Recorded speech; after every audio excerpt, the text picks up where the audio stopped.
Tuko kwenye operation ya chama inaitwa no reforms, no election. Bila mabadiliko hakuna uchaguzi. Na watu wote wamepanda hapa, wote wanazungumza kuhusu uchaguzi.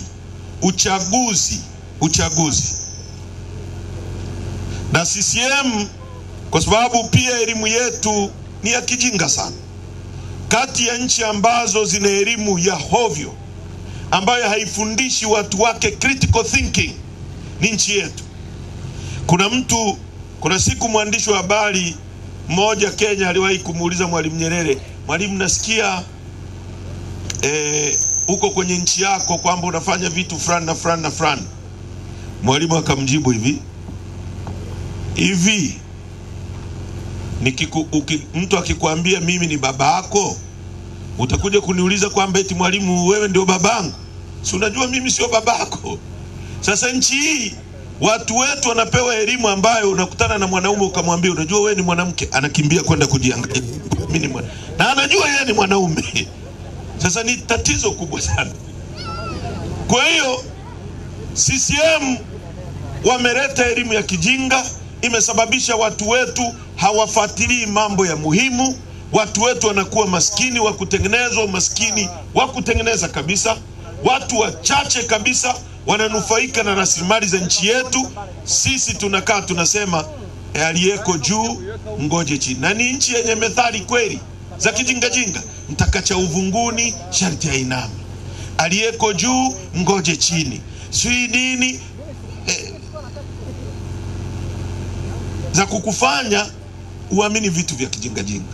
Sasa tumekuja tunazungumza kuhusu uchaguzi, na kwa sababu wanajua propaganda wanaweza kuja wale wanazungumza kuhusu uchaguzi kwa sababu uchaguzi unawahusu wao. Wana uchu wa madaraka, wanataka ubunge tu. Huyo anayekuambia kwamba sisi tuna uchu wa madaraka, yeye yuko madarakani tangu miaka 63 iliyopita, anakuambia sisi tuna uchu ambao hatujai kuingia madarakani. Mwenye uchu nani hapo? Yeye ana miaka 63 yuko madarakani, anatuambia sisi ambao hatujakaa madarakani kwamba tuna uchu wa madaraka, kana kwamba kuwa na uchu wa madaraka ni jambo baya. Ni kweli tuna uchu wa madaraka ili tubadilishe nchi. Uongo kweli? Sasa mnisikilize. Kwa nini tunazungumza kuhusu uchaguzi? Na uchaguzi unakuhusu nini wewe mwananchi? Hii hapa ni katiba yetu ya mwaka 77. Nitawasomea vifungu kama vitatu.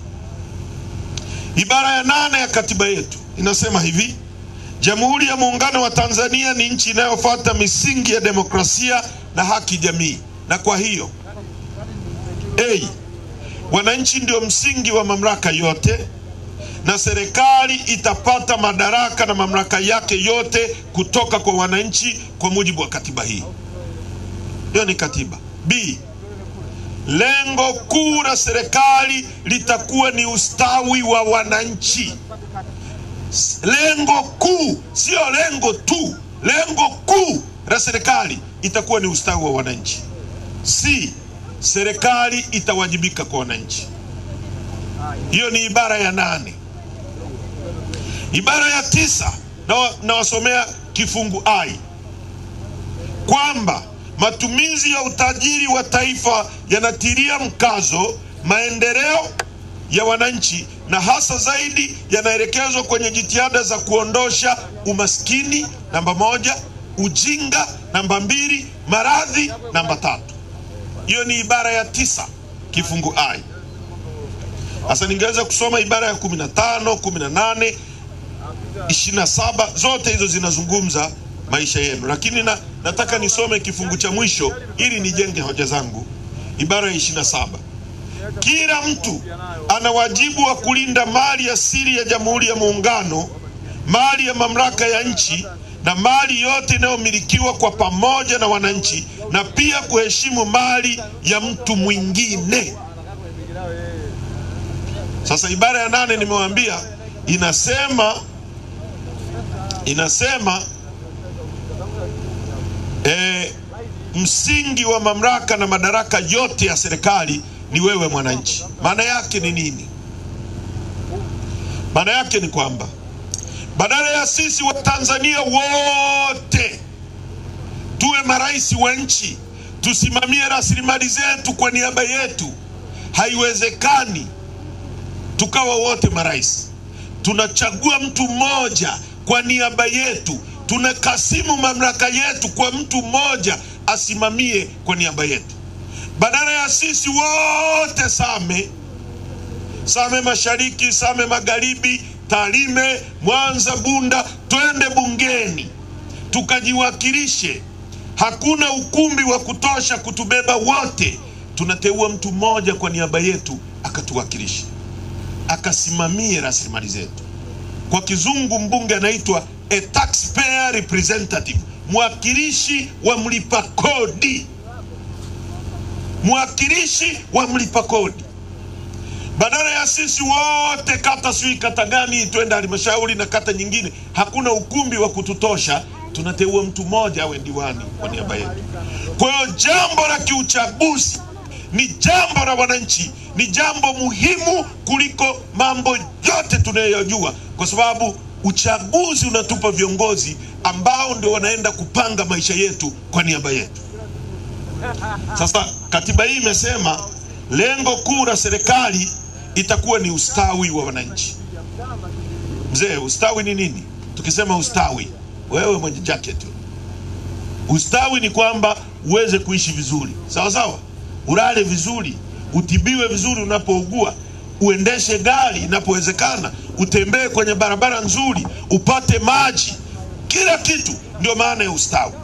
Na katiba hii ibara ya 9 inasema kwamba matumizi ya utajiri wa taifa letu, imetumia neno utajiri, itakuwa ni kwa ajili ya kuondoa umaskini, maradhi na ujinga.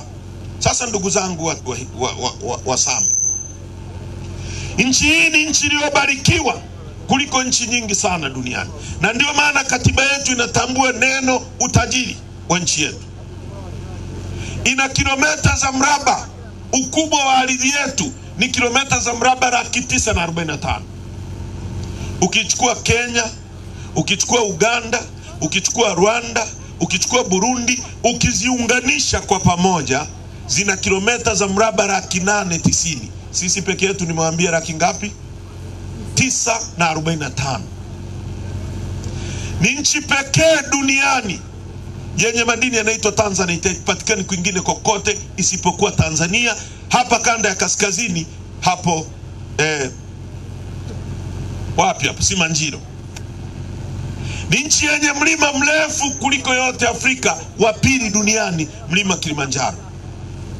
Una zaidi ya futi 19,000 juu. Ndege ikiruka kwenda huko juu inakwenda futi 24,000, futi 30,000. Mlima wetu una futi 19,000. Milima yote Afrika nzima ni midogo kuliko huo mlima. Ni wa pili duniani baada ya mlima Everest. Ni nchi yenye ziwa lenye upana kuliko yote Afrika, na pili duniani ziwa Victoria. Liko Tanzania, liko kwetu kule kanda ya ziwa. Ni nchi yenye ziwa lenye kina kirefu kuliko yote Afrika, na pili duniani ziwa Tanganyika. Ni nchi ya 3 kwa kuwa na dhahabu nyingi duniani, sio Afrika, duniani. Kianzia kwetu Tarime ni dhahabu, kienda Geita ni dhahabu, kienda Bukombe ni dhahabu, ukienda Shinyanga, Kahama, nenda Nzega, nenda mpaka Chunya, nenda mpaka Ruangwa kwa waziri mkuu. Nchi ya 3 kwa kuwa na dhahabu nyingi.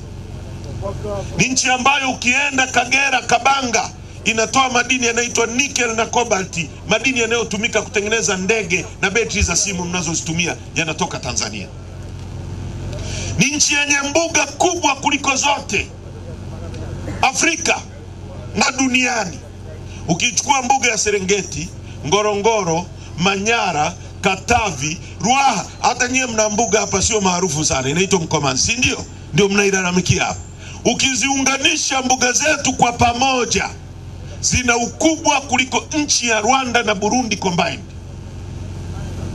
Mbuga ya Serengeti peke yake ina kilomita za mraba 16,000. Mkoa wenu wa Kilimanjaro unachukua kilomita 13,000. Kwa mbuga ya Serengeti ni kubwa kuliko mkoa wa Kilimanjaro. nchi ambayo ina makaa ya mawe, ina chuma. Tuna mlima wa chuma mkubwa kama huo pale Mchuchuma, sehemu inaitwa Liganga Rudewa. Alafu kuna makaa ya mawe, kuna chuma mlima kama huo, alafu na makaa ya mawe yako Liganga, kilomita 50 kutoka Mchuchuma. Tuna gesi futi za ujazo trilioni 54.5. Tuna bahari, tuna mlango wa bahari. Bahari yetu ina kilomita 1600 kutoka Mtwara mpaka Tanga, na tunazungukwa na nchi 6 landlocked.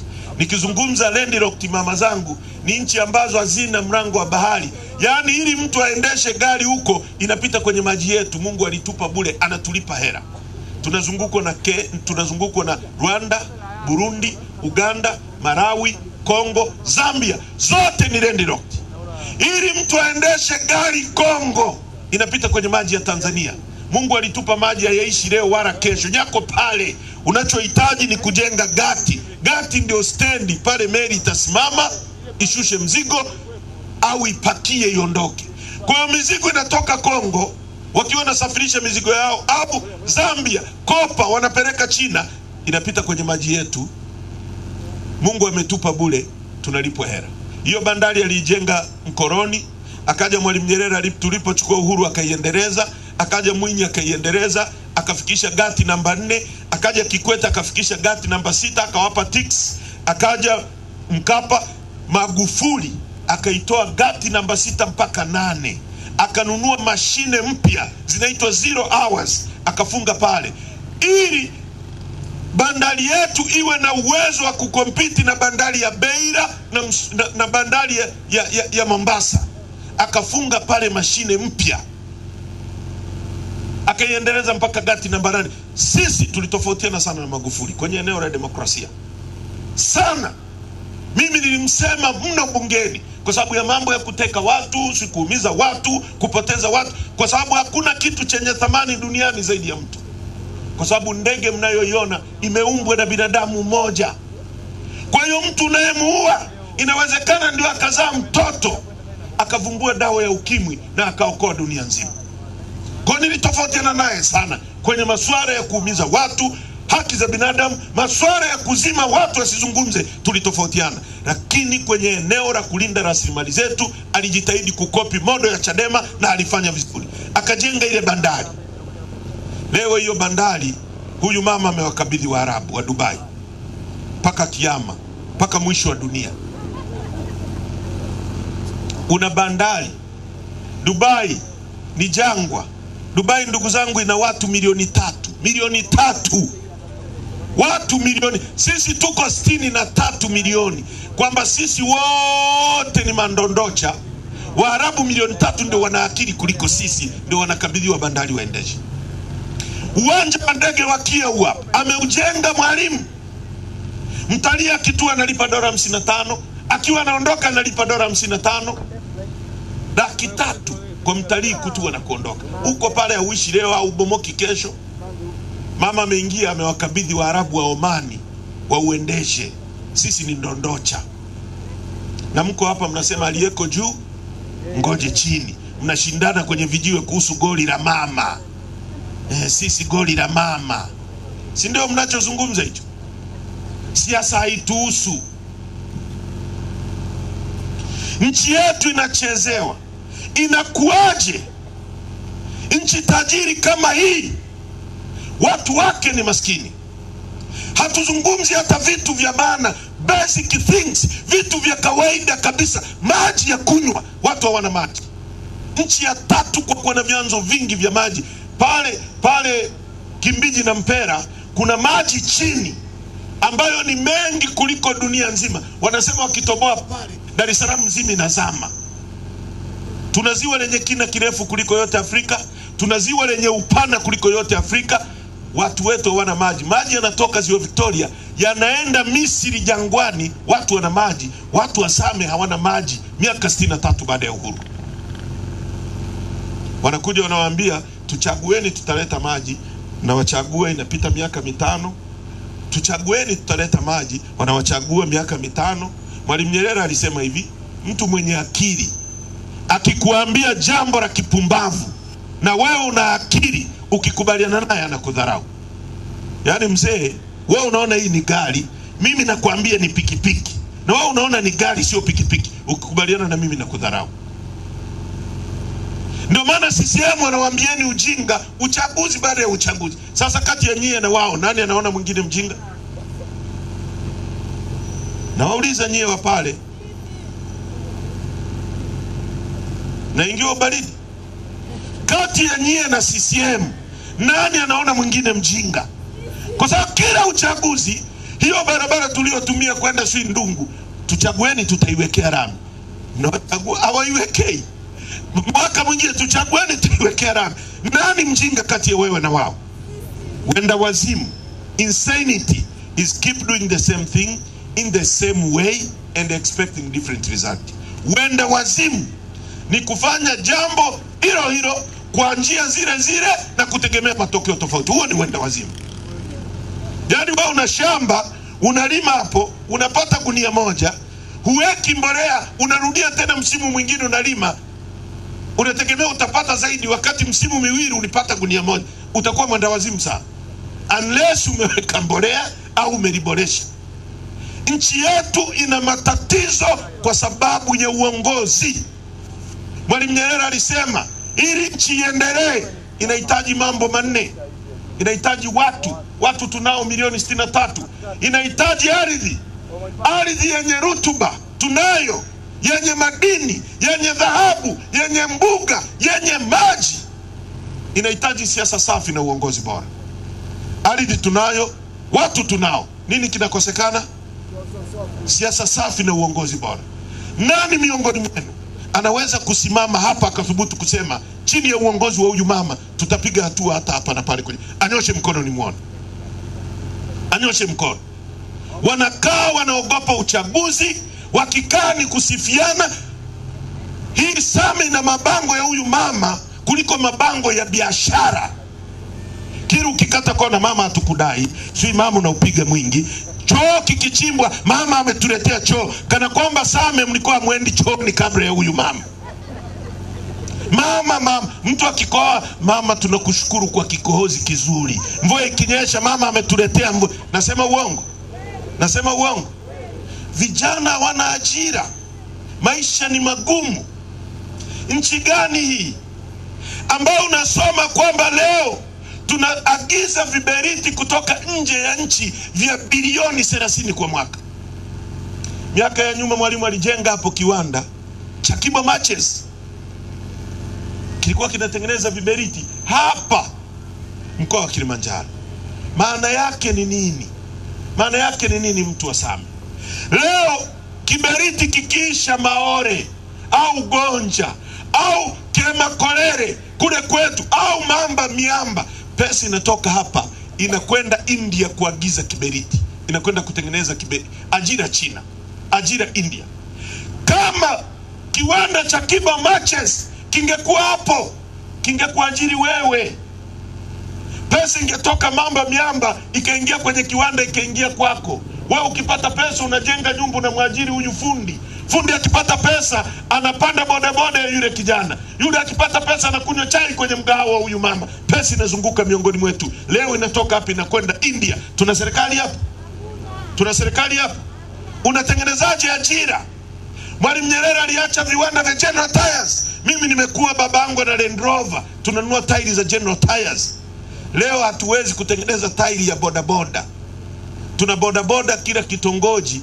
Pesa inatoka hapa inakwenda China, Guangzhou kufata tairi ya bodaboda. Unatengenezaje ajira kwa watu wako? Kama sisi Wasukuma wanalima pamba, hata hapa kwenu nimepita sehemu watu wanalima pamba. Uongo kweli? Si nimeona pamba Kisiwani anauza kilo moja ya pamba shilingi 1150 kwa kilo. Pamba ni dhahabu nyeupe duniani, wanaita white gold. Pamba itaisha thamani duniani siku tukianza kutembea uchi. Ndio siku hiyo pamba itaisha thamani. Au watu wakianza kulala bila mablanketi au shuka au pamba ndio nguo hizi tunazovaa. Mwalimu alijenga viwanda vya kuchakata pamba, viwanda vya kutengeneza hata zile pamba za hospitalini. Zile ni pamba tu za kawaida. Gozi, unapoenda hospitali, umevunjika, pamba inatumika. Mwalimu alijenga hivyo viwanda. Leo mtu analima pamba Same Kisiwani, anauza shilingi 1150, inakwenda India, inafungwa kwenye kakaratasi, gramu 250, narudi hospitali unanunua shilingi 10,000. Kuna akili hapo? Watu wa Same, kuna akili hapo? Alafu mna wabunge, akiulizwa nani anasema ndio, ni chorus, ni upumbavu. Nyie ndio tatizo wananchi. Tatizo la nchi hii ni nyie. Nyie ndio mmesababisha tupo kwenye matatizo haya. Mnapikiwa wali, alafu mnakuja kusema tembo anatuua. Mimi nasema wawanyanyase zaidi, labda mtapata akili. Sasa mnataka tufanyeje? Kama hamwezi, sikilizeni. Ukiwa na duka moja tu linauza sukari hapa kwenu, mwenye duka atakupangia bei anayotaka. Ukiwa na maduka mawili, hawezi kucheza na mteja kwa sababu anajua mteja ni mfalme. Ndio principle. Ndio maana vyama vingi vilianzishwa. Hata Chadema, ndio maana tunapigania tume huru ya uchaguzi, tuwe na uchaguzi huru. Chadema ikiingia madarakani, ikishindwa kutekeleza yale tunayokubaliana, wananchi muipige chini, mweke mtu mwingine, tutaheshimiana kwenye nchi hii. Hatuwezi kuwa na nchi ambayo kwa miaka 63 tunaongozwa na watu ambao wamechoka. Rais wa nchi anazungumza mambo mpaka unashika kichwa. Gwajima anasema watu wanatekwa. Rais ambaye ni amiri jeshi mkuu, wajibu wake namba 1 kulinda usalama wa raia, anazungumza kuhusu maisha ya mtu kama vile ni sisimizi. Angekuwa mtoto wake, angekuwa Abduli anayecheza na mali za nchi yetu, angekuwa ndio ametekwa, mama yake angesemaje? Kwa sababu mtoto wake Wanu yuko bungeni, mkwe wake ni waziri, yeye ni rais, kwa hiyo sisi wengine wote ni takataka, tufe tu. Na nyie wananchi mnakubaliana na hali hii. Tunahitaji kubadilika. Hebu fikiria hivi, ni kwa nini kila eneo lenye rasilimali ndio kuna matatizo? Hapa ilitakiwa kuwa ni eneo ambalo ni paradise, kuna mbuga ya Mkomazi. Serikali ilipaswa imejenga strip hapa za uwanja wa ndege, inatua hapa ndege zinaleta watalii. Kungekuwa na mahoteli hapa yamewaajiri nyie. Wazungu wangeshuka hapa, wewe ukilima nyanya unauza kwenye hoteli, mzungu anakwenda kula. Wewe unayelima karoti ungeuza kwa bei ya juu kwa sababu kuna mahoteli hapa. Serikali haitangazi hata saketi yenu ya utalii. Mnachoambulia ni kuumizwa na tembo. Nchi hii ukiwa unajua mambo ya nchi hii unachanganyikiwa. Nilikuwa nasoma ilani ya uchaguzi ya CCM. Wanasema eti kwa miaka 5 wametoa mikopo kwa vijana isiyokuwa na riba ya bilioni 271. Miaka 5. Miaka 5 mikopo isiyokuwa na riba. 241 billion shillings. Ripoti ya CAG inasema hivi, serikali ya Rais Samia mwaka jana peke yake imefanya matumizi yasiyokuwa na tija bilioni 571. 571 billion shillings za Watanzania matumizi yasiyokuwa na tija. Na hapo akisema matumizi yasiyokuwa na tija, ametumia tafsida kuficha ukali wa maneno. Ni sawa sawa kusema naenda msalani baada ya kusema naenda wapi. Kwa matumizi ya kijinga kwa lugha rahisi. Bilioni 571. Miaka 5 umewapa vijana bilioni 241. Mwaka mmoja umefanya matumizi yasiyokuwa na tija bilioni 571. Kuna akili hapo? Mimi nawauliza nyinyi, kuna akili hapo? Tuna serikali hapo? Fikiria hivi, hii ni nchi inayotoa dhahabu nyingi duniani. Kama tungekuwa na serikali inayojali vijana wake, badala ya kuchukua hizi dhahabu mnaachia Wachina wachimbe na wazungu, nyie wenyewe mnaweza kuchimba, mnapewa elimu, mnapewa mitaji. Maana yake ni nini? Lengo kuu la serikali ni ustawi wa watu, is to empower the people, wawe na uchumi, waweze kulipa kodi zaidi. chukueni mashimo haya, dhahabu kwa eneo kama haka, unachimba unapata mali. Vijana wanapewa mashimo kwenye eneo kama hili, na unapewa mtaji bilioni moja. Hizi bilioni 571 zilizopotea hapo, unazungumzia kama ni vikundi vya watu 100 mara 571, na hapo nazungumzia mwaka mmoja.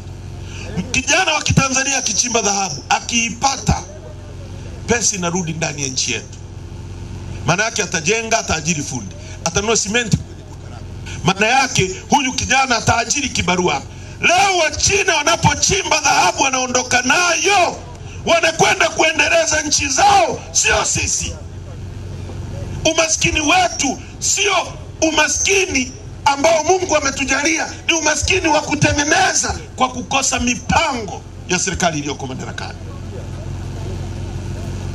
Inakuwaje nchi hii vijana hawana kazi? Tunaagiza ngano ya bilioni 541 kwa mwaka. Andazi linaloliwa Maore, Gonja, ngano inatoka Ukraine. Wakati Mwalimu aliacha mashamba ya Bosoto. Vijana wa Kitanzania, mnachohitaji mpewe trekta, mpewe harvester, mpewe mitaji, mpewe soko la kuuza ngano, mlime, mpate fedha, mtajirike, mjenge majumba, muishi vizuri. Inawezekana, it can be done. The problem we have ni serikali isiyokuwa na akili, serikali inayoonea wivu watu wake, inashindwa kupenda watu wake. Tunakuaje na rais ambaye anachukua bandari yetu na kabidhi Waarabu? Nchi gani hii? Nchi gani ambao leo wa China wanauza mpaka viatu Kariakoo? Nyie mtakimbilia wapi? Nchi ya wa China na Waarabu na wazungu. Tumejichukia, hatujipendi. Mnakaa mnasali kwamba Mungu atakuja. Mungu ana kazi nyingi sana za kufanya, sio za kuja kuokoa watu ambao hamwezi kujipigania wenyewe. Mungu hawezi kufanya hiyo kazi. Kama hamwezi kujipigania wenyewe, na kama hamuoni mambo mabaya myakatae, hayawezi kujiondoa yenyewe. Mzee, Qur'ani inasemaje? Kiona jambo baya, liondoe kwa mkono. Ukishindwa kuliondoa, kemea. Ukishindwa hata kukemea, uchukie basi. Nyani watu gani mnaoshangilia mambo mabaya? Biblia inasema, enyi wa Galatia msiokuwa na akili, nani aliyewaroga? Tunaishije kwenye nchi tajiri kama hii? Tunazungumza kuhusu maji Same, maji ya kunywa. Watu wanateseka. Mimi nimekuwa mbunge, naelewa. Hata hawa askari wanateseka, walimu wanateseka, maisha ni magumu. Alafu hawa ndio wanaagizwa. Juzi inasoma budget ya Wizara ya Mambo ya Ndani, wizara inayohusu askari. Alafu wabunge wanajadili eti mama anatukanwa. Hakuna hata mbunge mmoja nimesikia anajadili kuhusu pension ya huyu afande.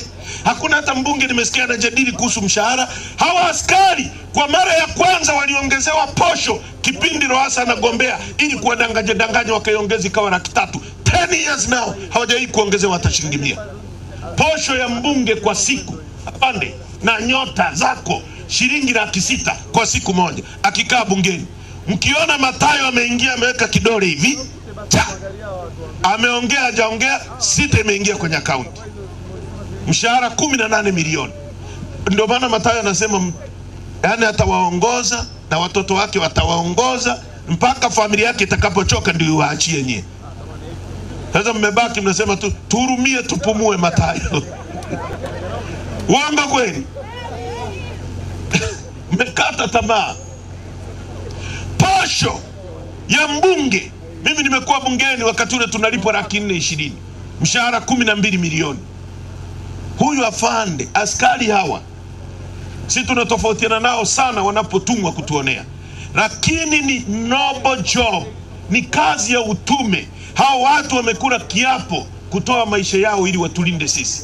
Ndio maana risasi ikipigwa hapa hivi, sisi tutakimbia kwenda huku, wao watakimbia kuifuata risasi ili wakuokoe wewe. Uongo kweli? Wamekula kiapo hicho. Hawa ndio watu wanapaswa kulipwa vizuri. wanapaswa mjadala wao usemwe vizuri. Mbunge akipiga chafya anakwenda India kukaguliwa. Hawa hata kuwapa insurance ya kwenda Aga Khan tu basi, kwamba amejeruhiwa na jambazi asiende hata Muhimbili, aende Aga Khan. Hawajasema. Kazi wanayofanya ni kwamba afande wapigeni zaidi. Yaani unapiga mtu anayekutetea, mmerogwa jie.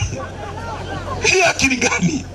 Yaani sisi ndo na mkiona tumenyamaza, mmeisha nyie. Mmeisha. Hata hapo maona wameongeza jaa pale kwenye mkutano ili wajaribu kutishatisha. Nimeona yule sio Awadhi, sio ndo mkurugenzi, anaongea kana kwamba hii nchi ni ya mama yake. Nchi yetu sote. Sitaki kutupigia kifua bana. Alikuwepo Magufuli anapita mpaka nyasi zinatetemeka. Yuko wapi? Yuko wapi? Haya mambo tunayozungumza ni mambo ya nchi yetu. Tutanyamaza tukiwa kaburini. Mimi na Lissu tumekataa kunyamaza. Nyie mnasemaje sana? Nyie mnasemaje? Nyie mnasemaje? Wanataka kututia hofu. Sisi tumekataa hofu. Nyie Same mnasemaje? Nyie mnasemaje? Inakuaje wanatulazimisha twende kwenye mechi ya Simba na Yanga alafu refari ni Haji Manara? Hiyo mechi itachezwaje? Hiyo mechi inapigwaje? Au mshika kibendera wa upande mmoja awe Ahmed Ally? Si magoli yote ya Simba ya offside yatakuwa magoli? Sasa leo Tume ya Taifa ya Uchaguzi, Omari Ramadhani Mapuri, katibu mwenezi wa CCM, ni mjumbe kwenye hiyo tume. Alafu tuna watu tuliokuwa nao kwenye Chadema ambao wameona watu wetu wanauawa kwenye uchaguzi. Leo wamepewa pesa, wamerambishwa asali, wanataka kuwadanganya wananchi kwamba kuna uchaguzi. Kuna uchaguzi nchi? Kuna uchaguzi nchi? Sisi tumekataa. Tumesema tubadilishe kwanza mfumo wa uchaguzi alafu tupige kwenye uchaguzi. Huyu mama asimame hapa, Lissu asimame hapa, Igongo dakika 90 ya haki, wananchi muamue nani awe rais wetu. Nyie Same mnasemaje? Wangapi mnaunga mkono no reforms no election? Nyosha mkono. Kule nyuma nataka kuona wanaounga mkono no reforms no election. Nyosha mkono tuone. Askari usinyoshe, watakufukuza kazi. Wewe nyosha kimoyomoyo kwa sababu nyie mmepigika. Uongo kweli? Haya Same, no reforms. No reforms. Hiyo ndio agenda yetu, ndio mazungumzo yetu. Hatuna ugomvi na mtu. Tunachohitaji ni mabadiliko ya sheria ili tushindane kwa haki. Tunaelewana ndugu zangu? Tunaelewana? Hiyo ndio message yetu kwenu. Tumekuja na form zinaitwa petition. Petition ziko hapa. Hizo form tunataka kila Mtanzania aandike jina lake na namba yake ya simu na signature. Tunahitaji saini milioni 15 tumpelekee katibu mkuu wa Umoja wa Mataifa kwamba Watanzania hawa hapo wanaopinga wizi wa uchaguzi tuwalazimishe kwenda kwenye uchaguzi huru na haki. Tunasemaje hapo? Tunasemaje hapo? Form ziko hapa. Hakikisheni majina ya wapale na yenyewe yamo. Sababu leo mmenishangaza sana. Mmeingia ubaridi, wengine wanakaa kule wanasema no reform no election. Wanasemea mbali kule. Wewe mama uliolewa na mwanaume muoga, akirudi nyumbani mpe kanga kwa sababu huyo sio mwanaume. Avae kanga. Uongo kweli? Lazima tupiganie mageuzi kwa ajili ya watoto wetu. Na chama chetu hiki kinajivunia wananchi. Sawa sawa? Nikisema tunajivunia nini? Nyosha mkono namna hii. Sema nguvu ya umma. Tunajivunia nini? Tunajivunia nini? Kwa hiyo lazima chama hiki mkilinde, mkipiganie. Mmesikia na ruzuku wametuzuia. Uongo kweli? Na hatutaki kukaa ndani. Kwa sababu tukikaa ndani sauti hii haitaenda mbali. Wanatupiga vita kwa sababu tuna message ya kuwaletea ukombozi. Tunaelewana vizuri? Ndio maana wanatutia hofu na tusiingie hofu. Tukichangie chama hiki, tukipiganie ili kiweze kufanya shughuli zake. Na hata hapa tunaenda kwenye mkutano, kesho tutakuwa Tanga. Tunahitaji mchango. Shilingi 1000, 2000, kila mtu aweke. Mwenye 500 tuweke mafuta tuendelee. DJ gonga one love, alafu nahitaji kila mtu aje hapa kuchanga shilingi 1000. DJ weka. Twende kazi, twende kazi. Same sogea haraka. Tunawahi. One love. One love, twende. Nye wapare mlioko kwenye miti kule njoo. Zana sikio pale huwa atoi hela, lakini leo lazima mtoe. Asanteni sana. Thank you. Thank you Sami. One love. Sogeeni bana. Mzee, nawaona vizuri sana. Sogea. Hakuna mtu ambaye ana buku hapa au buku mbili. Njoo. Sogea. One love. Asante. Hadi mtoto. Thank you. God bless you. Karibu. Njoo, hamjaisha. Nimeona wengine hamjatoa. Hata wale waliokuwa kwenye miti wanakuja. Asante. Mungu awabariki sana. Asante. Thank you.